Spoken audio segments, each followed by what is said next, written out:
Dear Venerable Sister and Brother, Dhamma friends, today is the second day in our retreat, and the second question and answer session.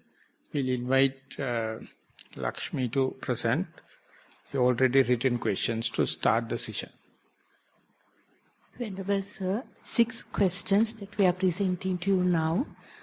Of them, 4 are on meditation, 1 is on the Dhamma, and 1 is a question which a person would appreciate your answering to give guidance on a lifestyle that will lead towards the path more. Okay? That will be the last one, eh? Yes, that question sir. will be the last one. So we'll start with the what is related to the meditation. Okay, sir. Theruvan Saranai, Most Venerable Bhante, sit-down meditation is my primary object. Here, now I am. Soon after adopting into the seated position, I was able to observe the bodily posture. While I was observing the body posture, movements such as vibrations, stiffness, wriggling-like movements, and warmth were noted from time to time in the body.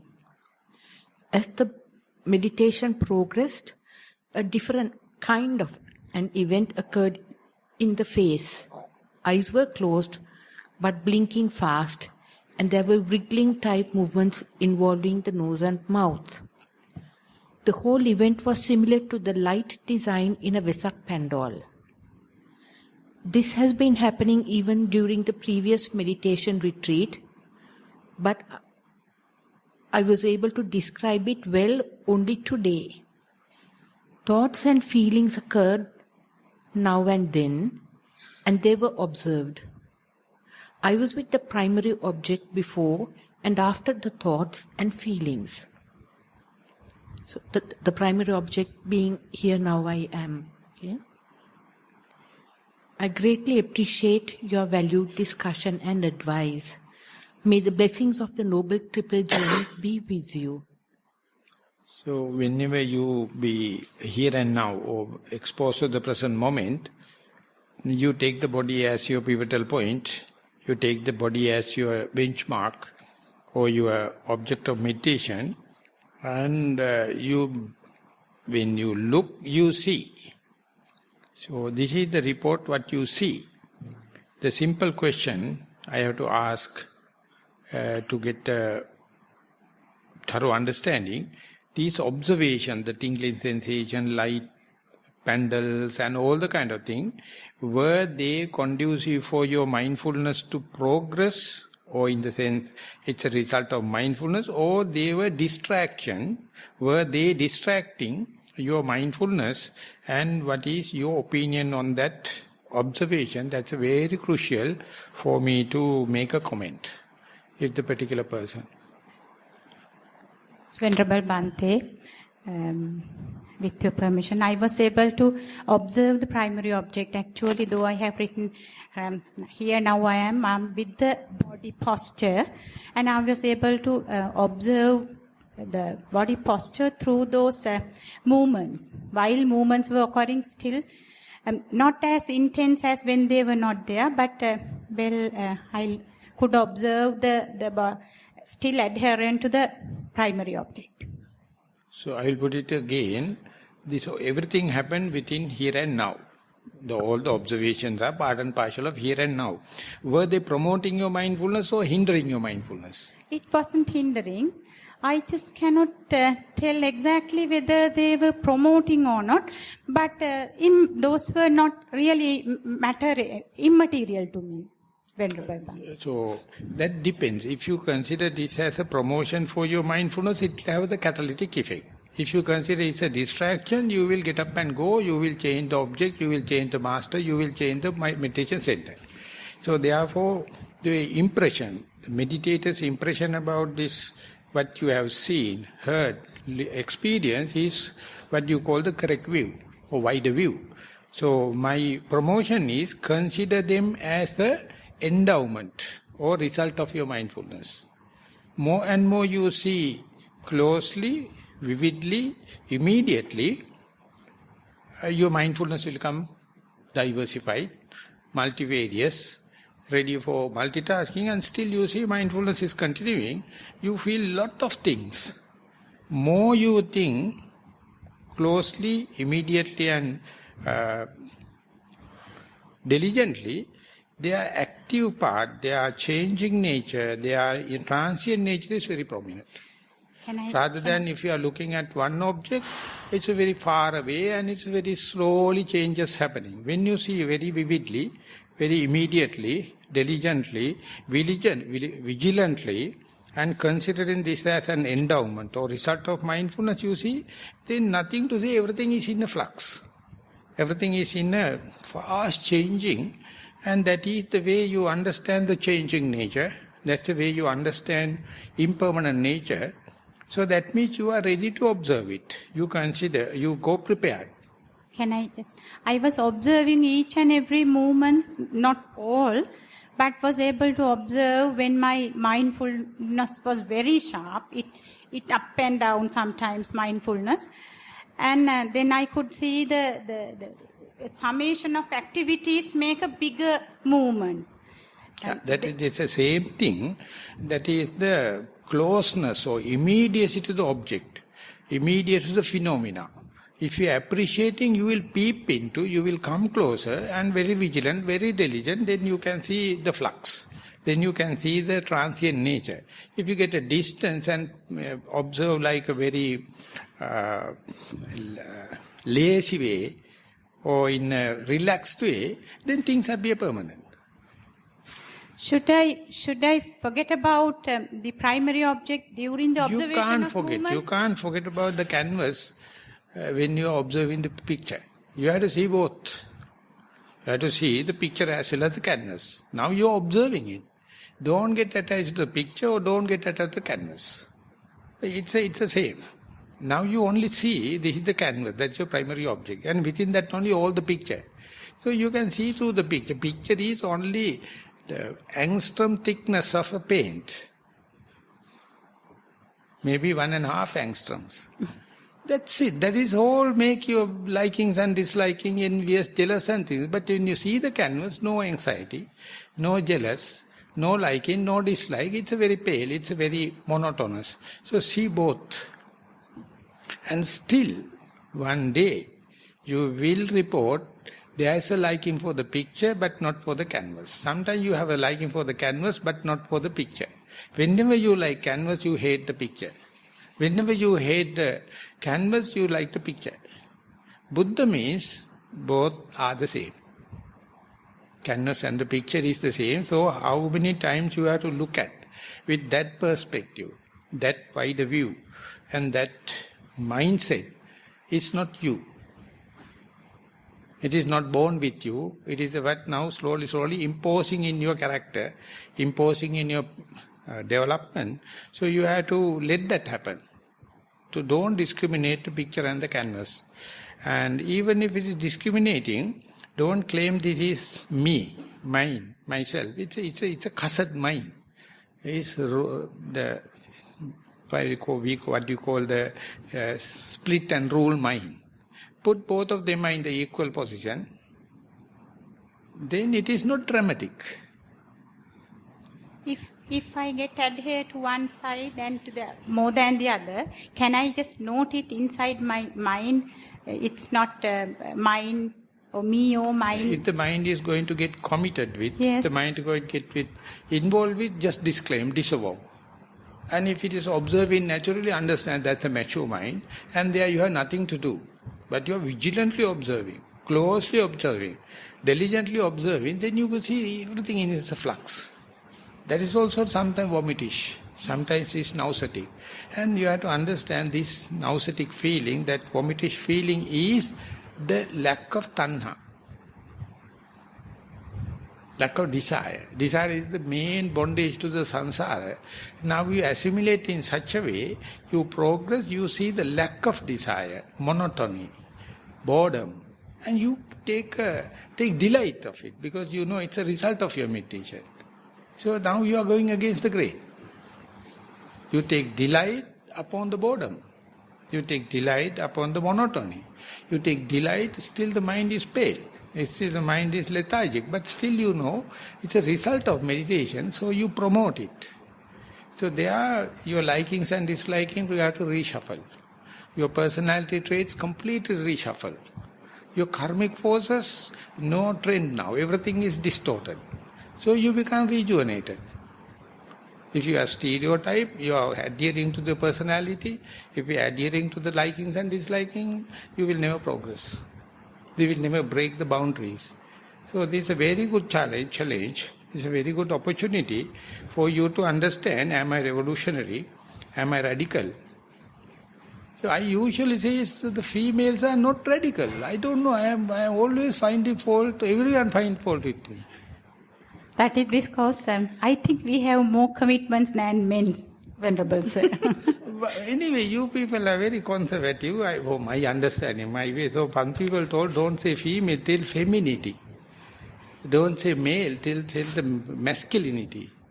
So your maleness is the left brain. Femaleness is the right brain. Femaleness is the canvas. The left brain is the picture. See both equal. Then you lose the male-femaleness, then you become human. Whenever you assume male or female, I am sorry, you are paralyzed. You are partial. So we are born males, fanatic. So we invite, let both the sides of the brains, lobes to work. And the male part is very rational, adamant and intruding. And that's a picture.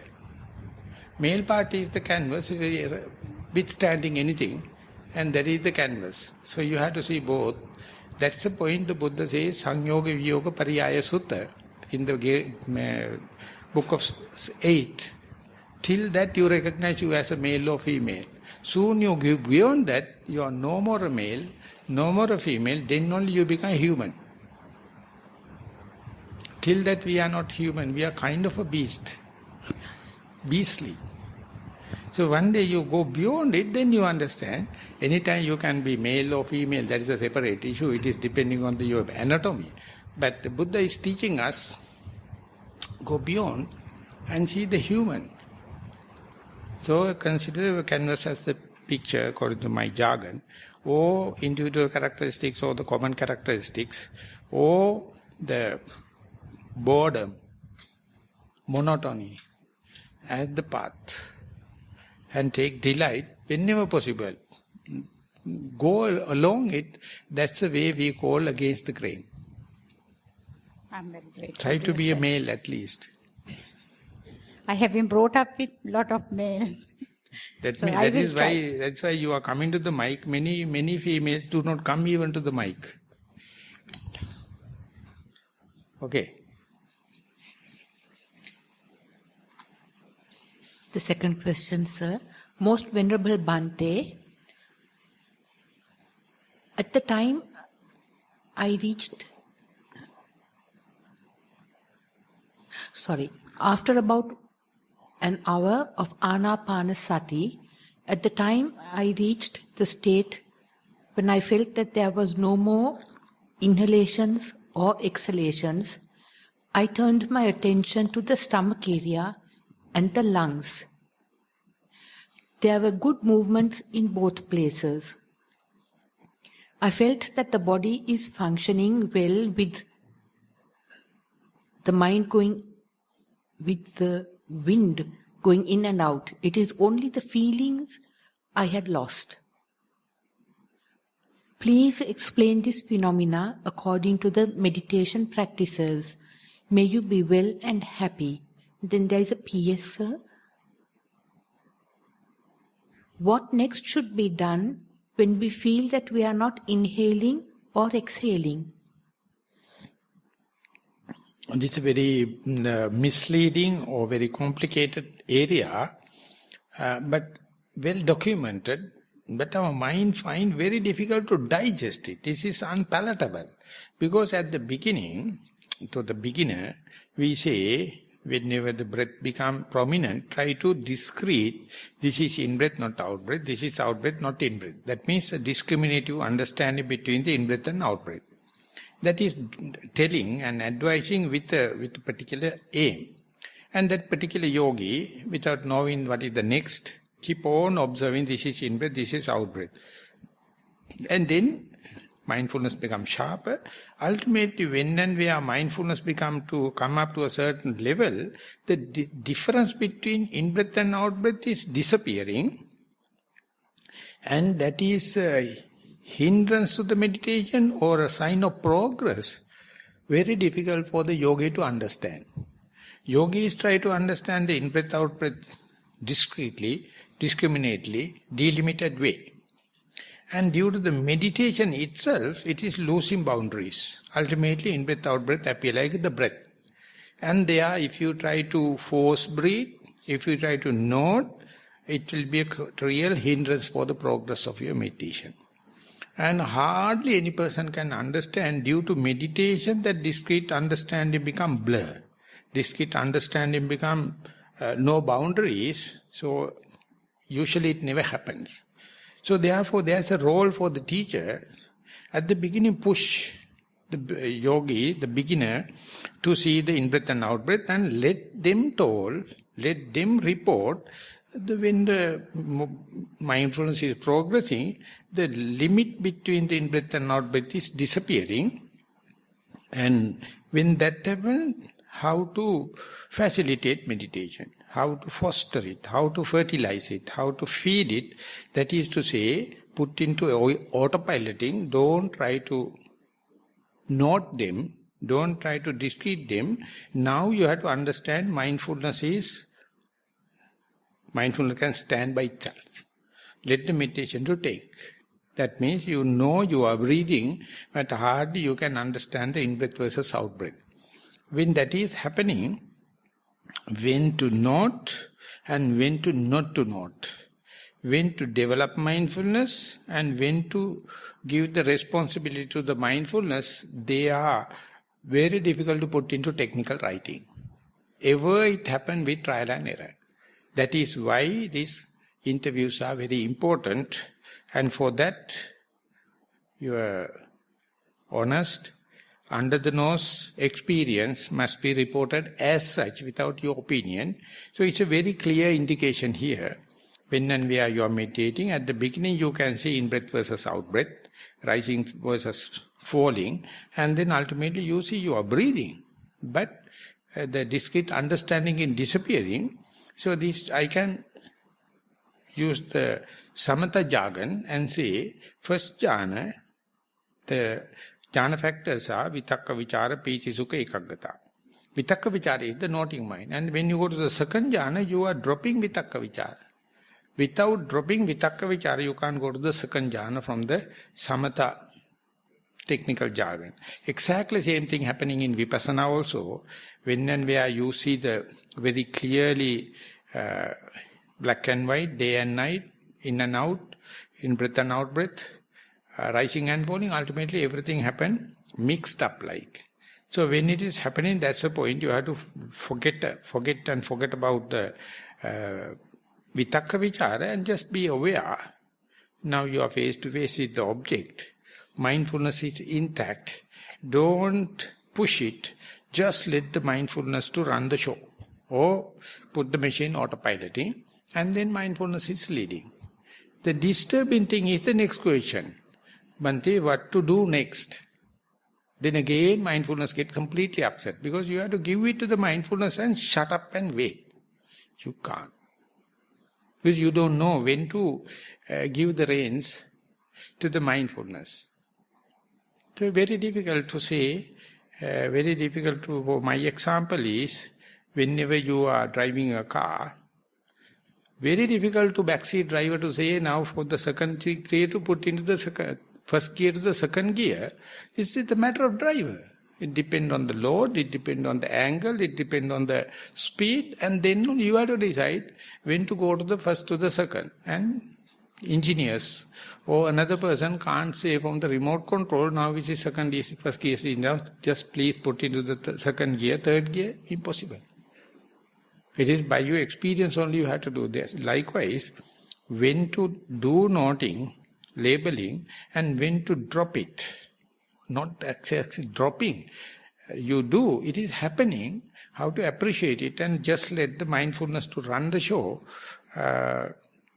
Something like when you are growing children, when to give the responsibilities to the children, to the child, rather than teaching A to Z to the day by day, like a Montessori level. So parents never happy, they always try to keep the children under their control and interpret terms. This is the way you create an enemy out of the children. You never allow children to take their own responsibility. Likewise, whenever possible, do experimenting.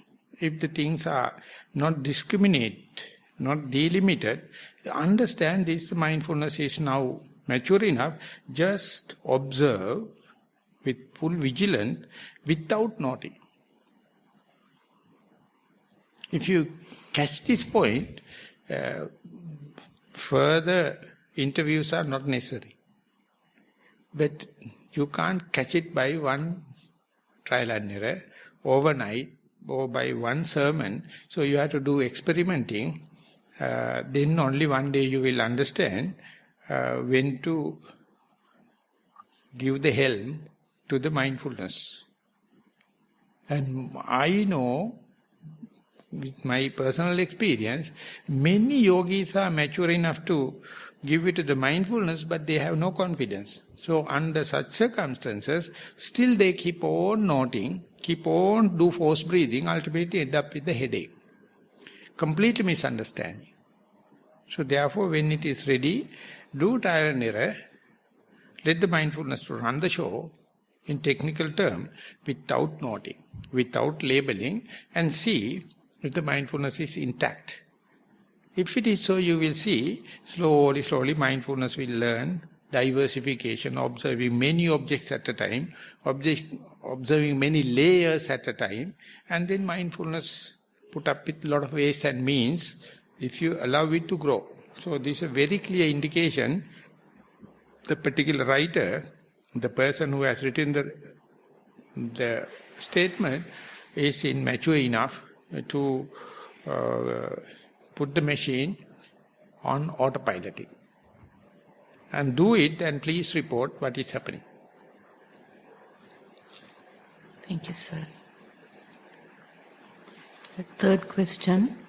Venerable Sir, when I practice Anapanasati meditation, after a few in-breaths and out-breaths, the breath subsides.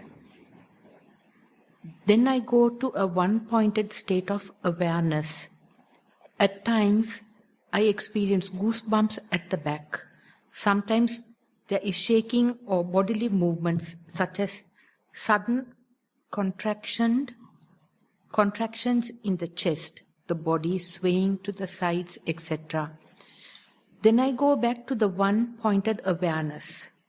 But I struggle to maintain momentum of the awareness by balancing effort.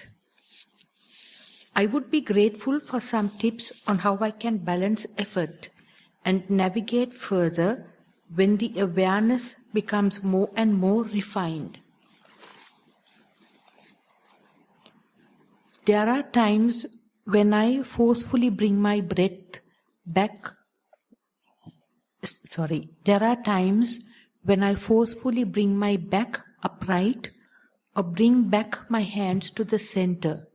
I vividly see the separation of the body and how the mind directs and the body responds. But my main obstacle is balancing effort and fine-tuning my awareness, and I would be grateful for your guidance. With much gratitude and deep respect to you, Venerable Sir.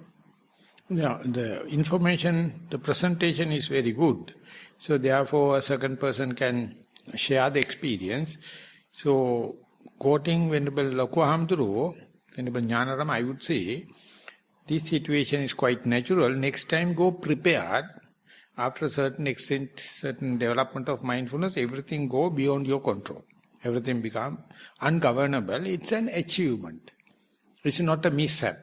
It is not a go beyond your control, but it's a kind of a maturity. So if you go prepared, it will be a good omen. If you go unprepared, it's a bad omen. Then you are panicking. You are entering doubt, fear, uncertainty, everything happen. Imagine you go prepared and see, now meditation is gathering the momentum, okay, I give it to the autopiloting and just wait. Then there is no effort. That the second kind of effort is sustenance kind of energy, not the initial launching energy, this is a sustenance, and when it happens, no much of fuel you are burning, and not completely losing your control also. Little control is there, but less amount of energy, and then you understand the art, equilibrium, how to find the equilibrium, and concentration and the energy. And you see, more you leave it for the nature to happen, then naturally the balance will happen. For example, when you gather the certain amount of speed in your push bike, it knows the balance. Not like at the beginning. At the beginning you have to maintain the balance, but when you gather the certain amount of speed, even if it's bent to this side, naturally the bike itself will bend to the other side. It learns. Upanishad Sayadaw used to give a very nice example. I don't know the English term. කදට මොකද්ද කියන්නේ? කද අරගෙන යනවාද? මේ එක එකක් දන්නේ කද කියන්නේ මොකද්ද කියලා. Is it like a pottaniya? Potten is one. It's a kada is to pole have two potten. Ah, right. Like fishermen used to carry those days. Yeah. It's a carrying pole or something like that. That's right. Huh? Pingo.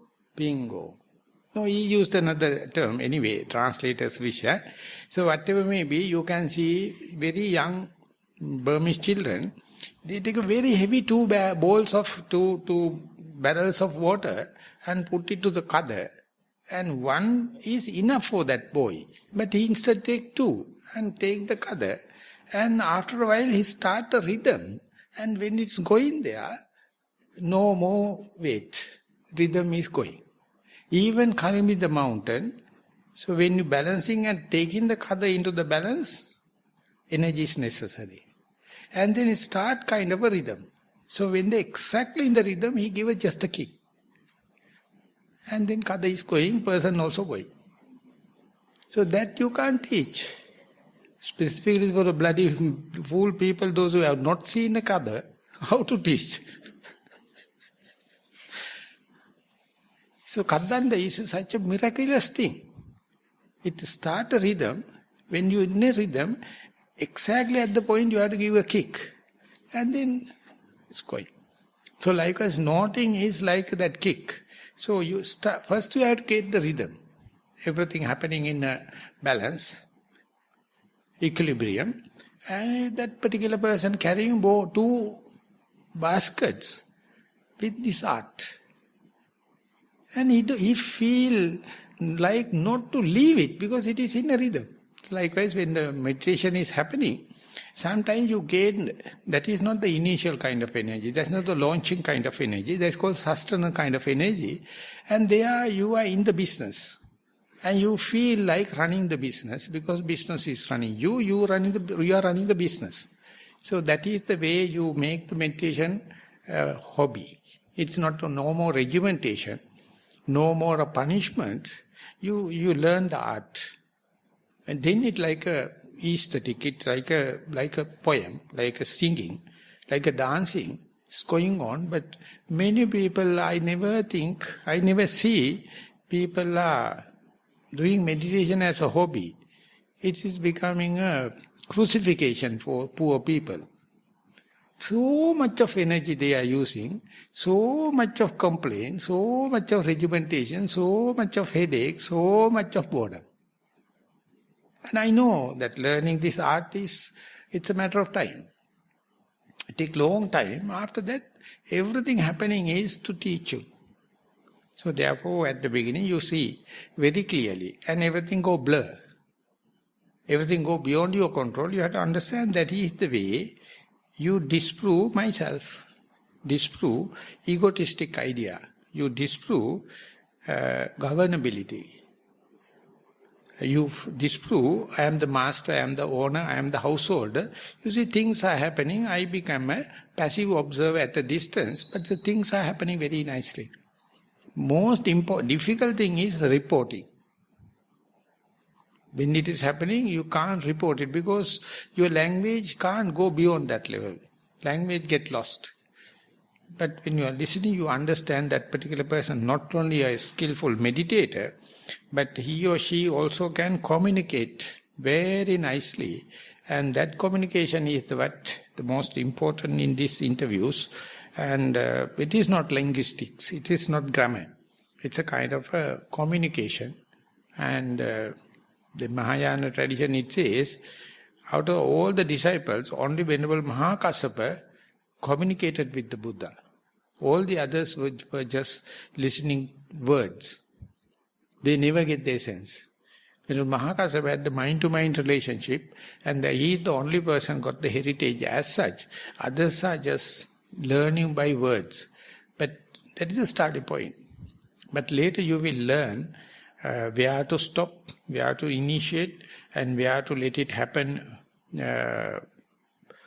autopiloting, and when to understand non-governability. Everything will be like a threat if you go unprepared. But whenever you go prepared, you know that these are the signs of, early signs of progress. Bhante, could I just clarify from that question? If, say, the yogi or the yogini in that scenario, when they start the practice... When they start? When they commence, like say, he or she had a reporting just then. Yeah. They do some walking meditation, they come back and sit down. When they commence the next sitting session, there's no breath at all to be aware of. It's just simple space, or you can't tangibly attract a breath to actually observe. At that point, do you just simply go... It sometimes can be a bit of a struggle to commence the practice, and you could end up with a headache. I don't know if I'm making sense. If I get the point, when you are in a residential retreat, second day, third day, you gather the momentum. That momentum means running throughout the day. Under such circumstances, when you go to and sit, you have nothing to focus your attention, nothing to take the refuge or to primary object, nothing to happen. Things are happening because your mind is in a mood. Under such circumstances, don't worry about the note in the primary object, the beginning, the middle and the end. That means you are disturbing the mind. So therefore you have to understand, feel where to start. For example, you stop the car, engine is running, gear is in neutral, you go to the shop and come. And again, if you're going to restart the engine, what happens? And then you will burn the starter motor, which you have forgotten. It is a running car. But it's in idle running. It is not making any disturbances. But you have to understand, don't try to start again. Then you are disturbing the car. Then you have to put it in neutral and put the first gear, and then you start because it was running. So likewise in the meditation, your meditation itself will be a misleading thing. Your momentum or your understanding will be misleading, but it won't make much damage. But you understand whatever you do is destructive. So that we can't teach. It's a trial and error. Only system is trial and error. So therefore, whenever you start a full-time meditation, you can't gauge where are you. Because it's a big journey. Where are you? It's only the Buddha can gauge. Even you can't. So therefore, simply for the sake of safety, it is just try it like a beginner's mind. But even then, if a running car, if you are going to start a starter motor, then you are damaging. So, that problem, that situation is not happen, I find, in children. So that is a miracle. Nowadays, about 1 year so, I am working so closely with the children. For them, it is not a problem because they are not worrying. They are not worrying about the system. They are not worrying about the formula. They are not worried about anything. They do. They get plugged in. Our mind is so corrupted, believe in the grammar, believe in systems, believe in formulas, so very difficult to communicate. So be humble, be child. Even the damage happen, won't make a permanent this thing. You have to understand, to locate where are you in the map. Even you don't know. You can't. And Buddha mentioned it's a natural. After the one experiment they have done, after becoming anagami only, you can understand where the starting point. And then you can guess the other person also in the same point. That's the point. So Sotapanna Sakadagami, they do not know where to start. Sometimes they underestimate to start with the very preliminary level. Overestimate to start in the very high level. So very occasionally or coincidentally only sometimes you exactly guess where are you. It's changing according to the mood. So I have not answered your question. I expand the question itself. So it is, you can't dedicate this to someone. Theory never help you. Guesswork never help you. Only trial and error. So, Bhante, if it's a dull state of awareness, you just focus on the dullness. And then when you commence, if it's simply dull, in your awareness, you just become aware of the dull state of awareness. Doubt is energy. Dullness.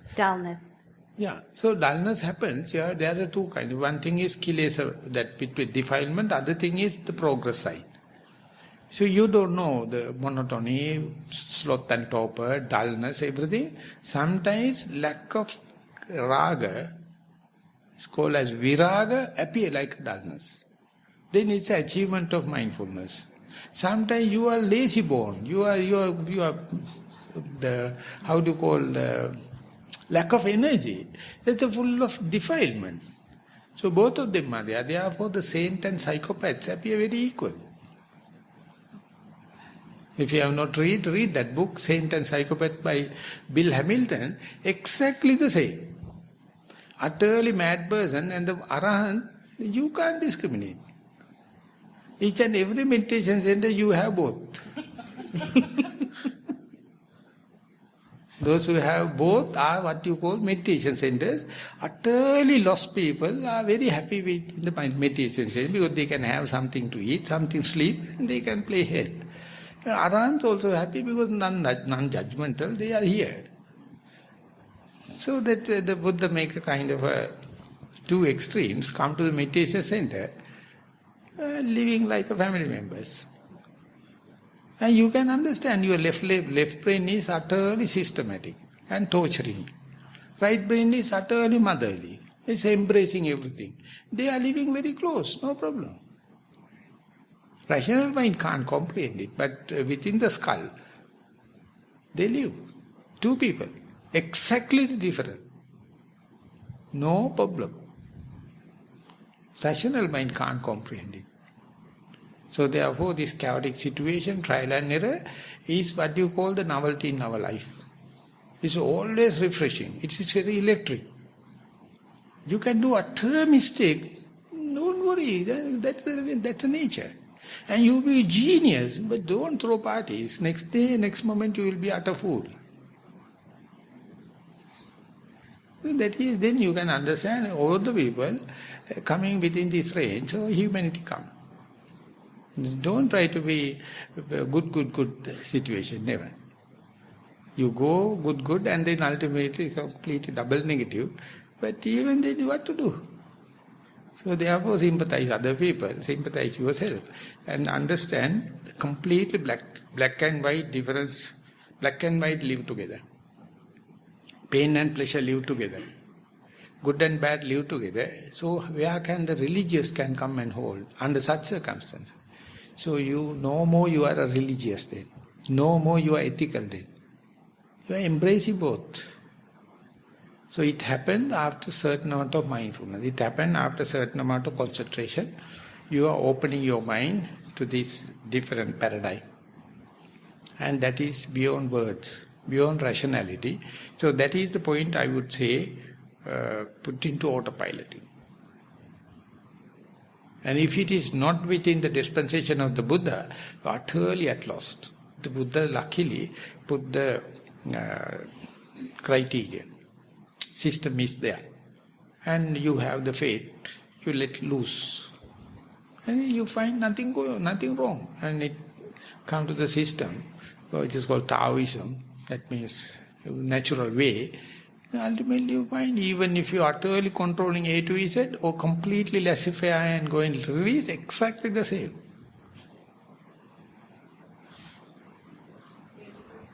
Two hands. Aren't you actually supposed to suppress your defilements? Are you saying to embrace the good and the bad in a way? So which Isn't side meditation all about... Your defilements are in the bad side or good side? Defilements are bad, right, sir? Yeah. So that is your bad. And that is your defilement. If you ask another person brought up in another culture, that will not be a defilement, that is not bad. So that means your bad and your defilement is completely redefined from another person from different culture. So that is why it says a person brought up in Tibetan culture, utter cool. Their value system, their hell and the heaven is utterly topsy-turvy with the Arabic people living in the desert. So Tibetan hell is utter cool. Heaven is very warm. And the Arabic hell is utter hot. And heaven is cool. So when the Arabic people do good thing, they go and reborn in the Tibet. And your defilement and goodness is time-space bound. You never feel it because that is your universe. And you think that same thing must go to the children. And same thing must be approved by your friends. And those who are not accepted, you consider as enemy. But we are such a limited fellows, bond with time-space. Of course, to start, that is the what? Your goodness, badness, your defilement, everything, your definition. And you must understand that my definition is a must to start.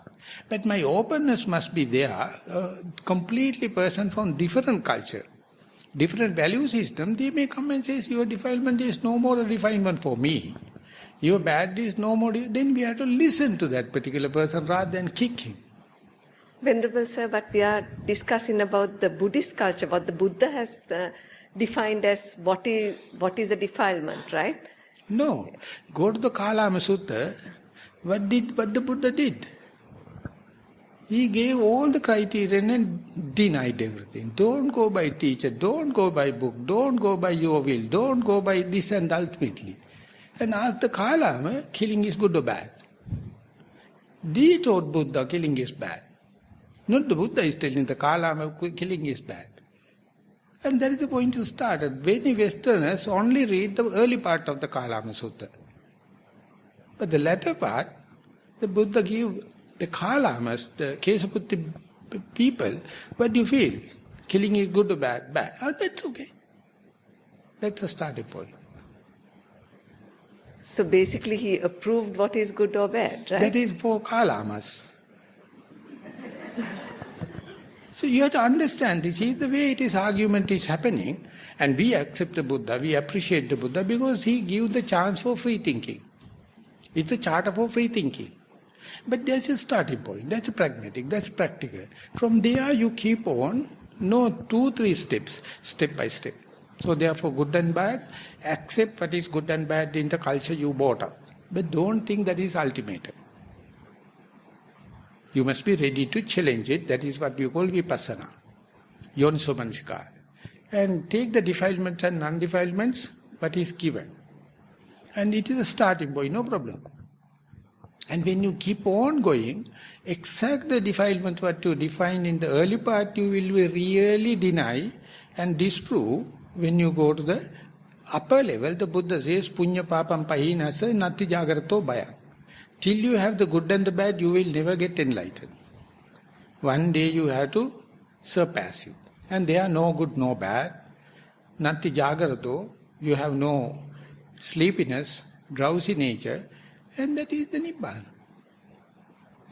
So this is the point very difficult to teach in a meditation retreat, unless otherwise you keep the mindfulness is the forerunner. Mindfulness never care about the good and the bad. Mindfulness never care about the pain and the pleasure. Correct and wrong, it says what you see, express. We can't because we have our preconceived ideas, good and the bad. It is not a crime. I mean, it's, to start it's okay. But you must be ready to disprove it. It's a thesis, but it's a null hypothesis, not a thesis by itself, but it is not hard and fast. Thank you, sir. And shall we go for rest questions? This is another question on meditation, sir. Venerable Bhante,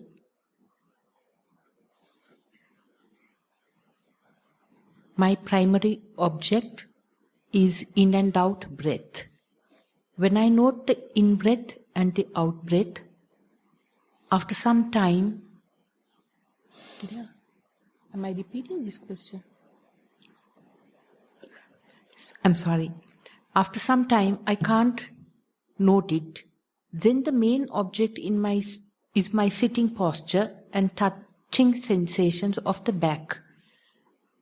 When I note it, calmness improves and small cloud-like things coming and passing in front of my eyes. Sometimes some upward movement occurs from the abdominal region to the neck part. Sometimes my neck gets stiffened. Although these things happen, I can note my sitting posture and contacting surfaces. Please advise me for further continuation. Blessings of the Triple Gem. So this is at the beginning you can see the breath, and whenever it is become blur, it is become indiscriminate, you revert back to your sitting posture, and then the sitting posture become your primary object. Okay. And then as far as you know, now your mindfulness take the sitting posture as your benchmark, reference point, that means mindfulness is intact. But when and where your mindfulness take the in-breath and out-breath, it is more pointed. Therefore, the concentration is very high, but the mindfulness is intact. So therefore, if you are not entertaining doubts, well and good. You may continue with the mindfulness available.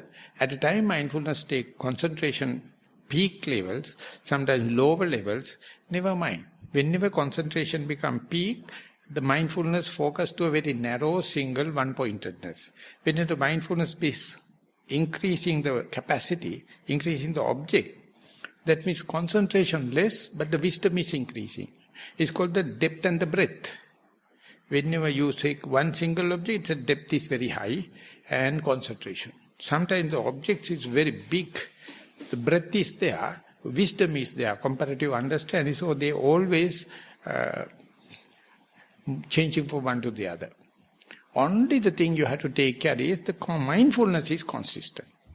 It has two modes, breadth and the width. Sitting is the depth. Day-to-day activities is the breadth. You are managing lot of activities, but still maintain as much as possible the continuous mindfulness. It is not very qualitative, but quantitatively maintained. But in sitting meditation, it's very deep. So they are reciprocal each other. At the beginning they appear like a contradictory. When you go up there, they become complementary. Breadth and the depth become complementary. So this, as far as you have your confidence on the mindfulness, you are progressing.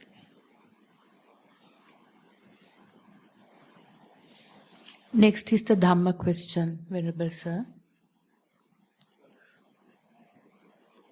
Most Venerable Dhammajiva Swamin Vahansa, in yesterday's Dhamma talk, you mentioned Kalyana Mitra who will guide you on the path. Does one have to be a Sotapanna or higher to be a Kalyana Mitra? Your explanation would be greatly appreciated. Theruvan Saranai. So toward the end of the talk, I told you your pain will be your Kalyana Mitra. Is your pain enlightened, Sotapanna or Sakadaga? If the pain happens, you take it as a Kalyana Mitra and see other side is no pain. You apply Dhamma and this becomes a Kalyana Mitra because it is give a hiatus, it give a catalytic effect. But you see other part is no pain, then comparison is get a kind of a release, kind of a distance from the pain. So this Kalyana Mitra is not a personified. But still, the purpose served is almost like Buddha. So therefore, you see, whenever something present, you try to personify it. That is the soul nature. Your nature of egotistic idea. So try to depersonalize and see its nature. Bhava, Sabhava, Gati. And then nothing to worry about whether Sotapanna, that Kalyana Mitra is a male or female or Sinhalese Buddhist or Sotapanna Sakadagami. No, whatever may be, you know how to put it in an efficient way. Then you are the Kalyana Mitra, of course. You make use them. So that is called utility value. So that is the most lacking thing in the present day. People do not know how to make use things on the utility value. They wanted to have formula, raw material, procedure, end product. That's a twisted mind. You must know whatever coming along your path is a messenger. You know how to put it in an efficient way. Ultimately, everything happening become your Kalyana Mitra. So therefore, don't try to personify. Of course, the early part of my talk, I try to give examples. That is to give a common sense. But towards the end, I cited that example in order to break it. The Kalyana Mitra is a personalized way for the beginners. But when you go upper and higher, you depersonalize and you use the utility value. Whatever coming along your way, you know how to put it in an efficient manner. The even immaterial, impersonal thing will be a Kalyana Mitra.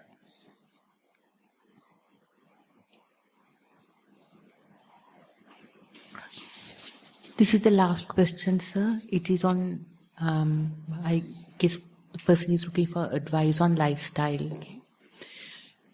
Venerable Swamin Vahansa, please forgive me, but I did not comprehend the answer to my question posed to you yesterday, which was, if I may rephrase it, if we were strategizing about the future, being fully aware that our thought process at that moment is about strategizing, does it make it a mindful act? Is this Chittanupassana, or is it just another construction of a good or bad sanskara? In this life itself, I want to attain at least sowanhood. Therefore, should I stop worldly attachments such as working?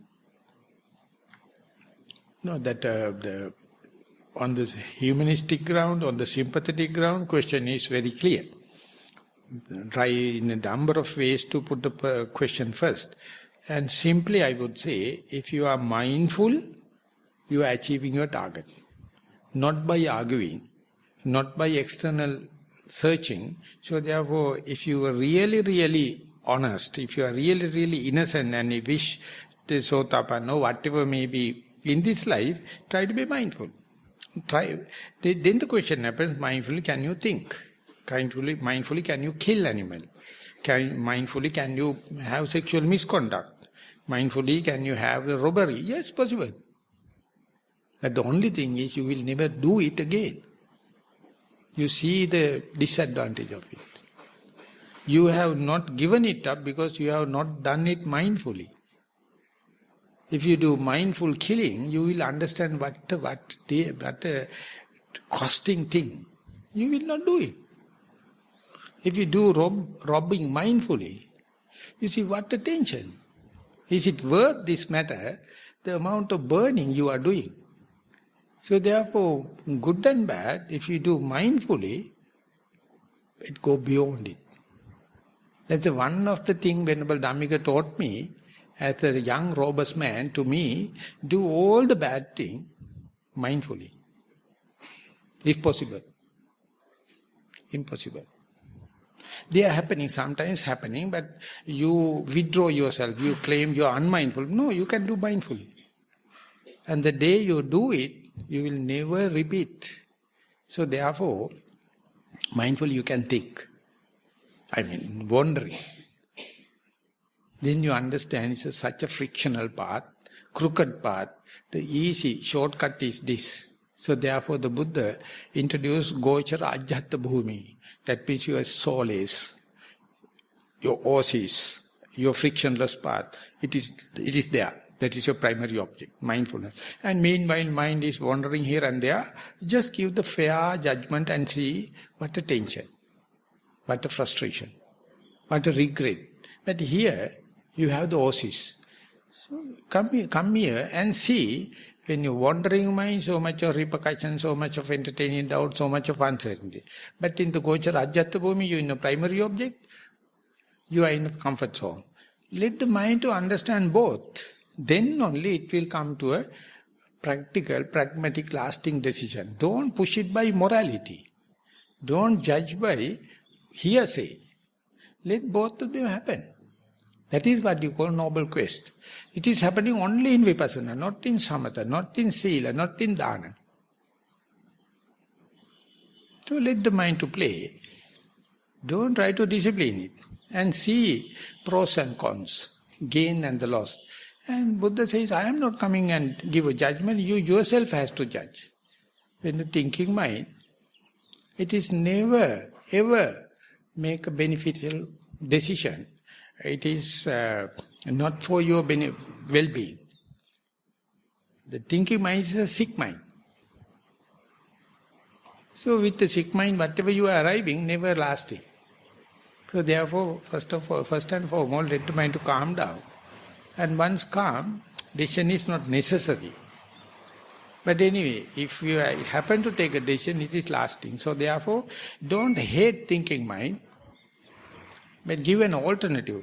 This your Gochara Ajjhatta Bhumi, that means your primary object you have already selected, is at your arm's length, and put there and see, let the mind to wander, let the mind to all the kind of thing and see which one is more relaxed, which one is more in the comfort zone, and don't believe others.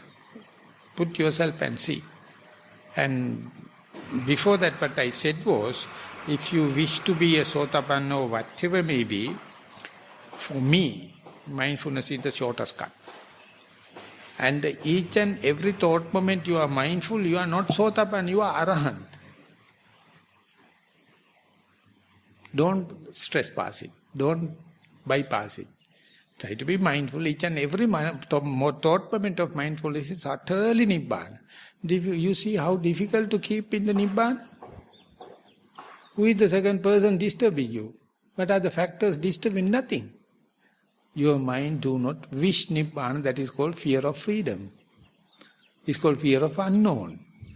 So therefore it is thinking the past because it is known. Think about the future, it is known. Think about the people you know. Think about the place you know. Whenever the here now I am, unknown. It's a fear. Philosophically it has been pointed out, therefore the yogi is always running a risk. He is a risk lover. He is an adventurous person. In this context, yogi means vipassana yogi. So therefore, try your utmost to be here, now. And myself, or that means mindfulness, then you are doing your utmost duty to become Sotapanna rather than thinking and doing other shortcuts. Shortcut is but it is little more than the normal cut. Any shortcut is little longer than the normal cut. That is, I have proved by myself. Don't go for shortcuts. Normal cut is better. So that means all the questions are finished. You are quite tense. You are not normal Lakshmi. Maybe a fair number of body aches, Venerable Sir. Otherwise very relaxed. When you come to the microphone, always very tense.